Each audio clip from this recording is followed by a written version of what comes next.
Greetings, this is Paul the Poke from paulthepoke.com. Today's topic, trend update, Syria. We are at September 26, 2017. Scripture references out of Jeremiah 49, verse 23, concerning Damascus. Hamath and Arpad are put to shame. Now, roughly 2,600 years ago, the prophet Jeremiah wrote about the eventual destruction of Damascus in Jeremiah 49. See also Isaiah chapter 17. Now, in the northernmost part of Syria is Aleppo. And then moving, let me back up a little bit. Ancient Arpad is located about 10 miles north of what is modern-day Aleppo. And that's this area right here when Jeremiah is referring to Arpad. Moving to the south in Syria, the next location is Hamath, or what is modern-day Hama. It is a region. Also, Hamath, Hama is a region in today's modern-day Syria. Hamath, same place, was the capital of the northern kingdom of ancient Syria. So here we are on September 26, 2017, and Russia is pounding the area to the west of the two ancient cities in the Idlib province. Now, the Idlib province is home to Sunni rebel forces of al-Nusra or al-Qaeda of Syria, and that's what you have there in the green area. That would be al-Nusra or al-Qaeda of Syria. Russia continues to support Assad's Shia government in Syria, and that's the group in the red. Russia is bombing throughout the province continually, and so I have the cursor on this sad face. 1,100 plus airstrikes on 45 areas in Hama and Idlib in 1 week have left at least 58 civilians killed, 307 civilians injured. Also 142 rebels, over 50 Failaq al-Sham rebels, were killed by airstrikes on the Idlib province, or in the Idlib province. And so every place you see one of these bombs, 13 Russian airstrikes, civilians targeted, Russian aircrafts, Russian Su-34 drops, Russian aviation targets, 4 airstrikes, warplanes carried out. And the thing of it is that Russia has an air base over here to the west in Latakia, Syria. And Russia has introduced its most advanced fighter, the MiG-29 SMT, into the conflict. So you can see they don't have far to go from Latakia to Idlib or northern Hama or Hamath, ancient Hamath. And that's where this MiG-29 SMT is located, as well as some other things. Now, if you guys are interested in specific details of the jet's capabilities, I have a link below provided, uk.news.yahoo.com. Russia just deployed upgraded MiG. And that's what's taking place in the northwest part of Syria. We're going to move further to the east to the Euphrates River. The next 2 spots on the Euphrates River, Raqqa and Deir Azor. And the first one we're going to lock into will be Deir Azor. The Syrian government claims Russia has constructed pontoon bridges across the Euphrates River. And we have pictures. Here's a picture right here of a pontoon bridge that's been constructed. One of the locations right here, pro-Assad forces claim Russian pioneers build 200-meter pontoon bridge to cross Euphrates River with heavy gear.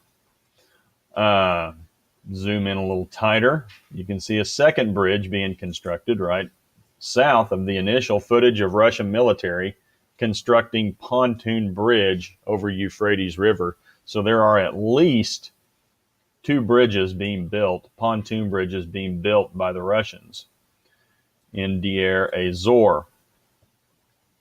Russian-backed Syrian forces have pushed east to the point of the United States-backed Kurdish forces. And that's the Kurdish forces here in the yellow, also known as Syrian Democratic Forces, or SDF. So anytime you hear SDF, Syrian Democratic Forces, or Kurdish forces, those three terms are synonymous. And so we're getting into a semantics argument. Who are the true Syrians? And the Kurds are going to use, quote, Syrian Democratic Forces to lay claim to part of this land. You can see where this is going. And this is all occurring about 3 to 5 miles east of the Euphrates River. So here we have the Euphrates River.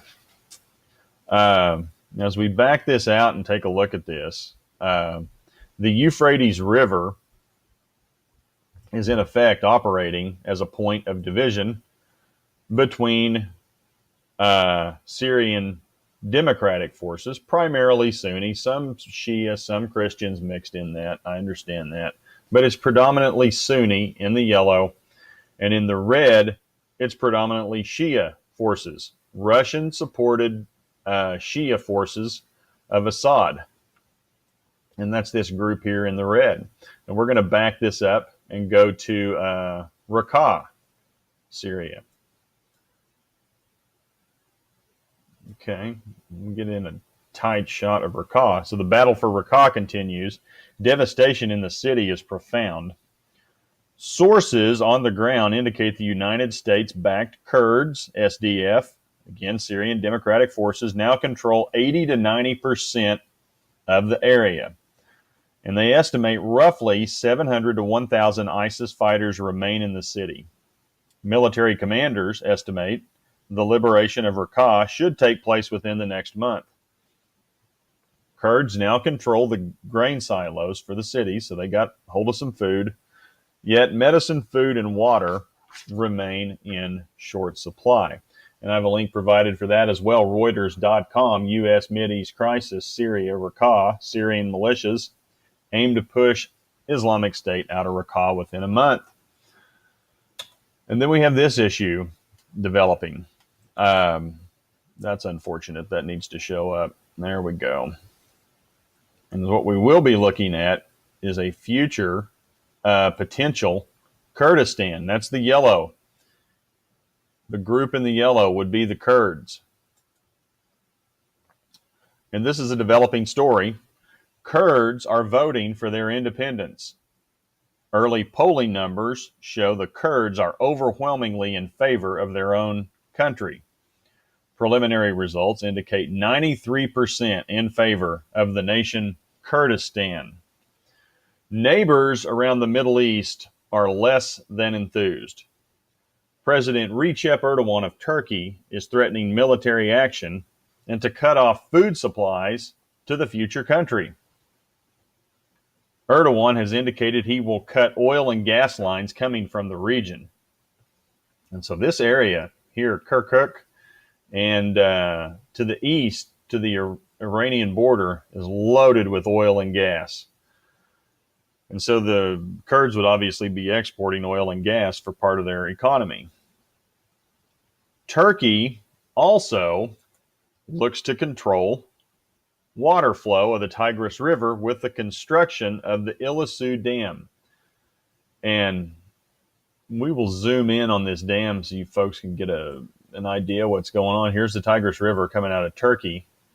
And then here is the Mosul Dam. Well, Turkey has, in the process, almost have completed the Ilisu Dam. And they can effectively cut off water to the folks in Iraq, in northern Iraq, what would be a future Kurdistan. And this is having significant, now this isn't part of the report that's going to be included in the written version, but if you guys want to look into this, the effects of what Turkish control of waters at the Ilisu Dam, and then also control over a dam here in Turkey before it goes into Syria on the Euphrates, these marshlands are running out of water, and it's an absolute mess. Well, the bottom line is Iraq and Iran are less than impressed. They've got their own set of issues with this. We are not ready to discuss or have dialogue with the results of the referendum because it's unconstitutional. And Iraq and Turkey are having military operations. So if you're interested, please feel free to check out paulthepoke.com.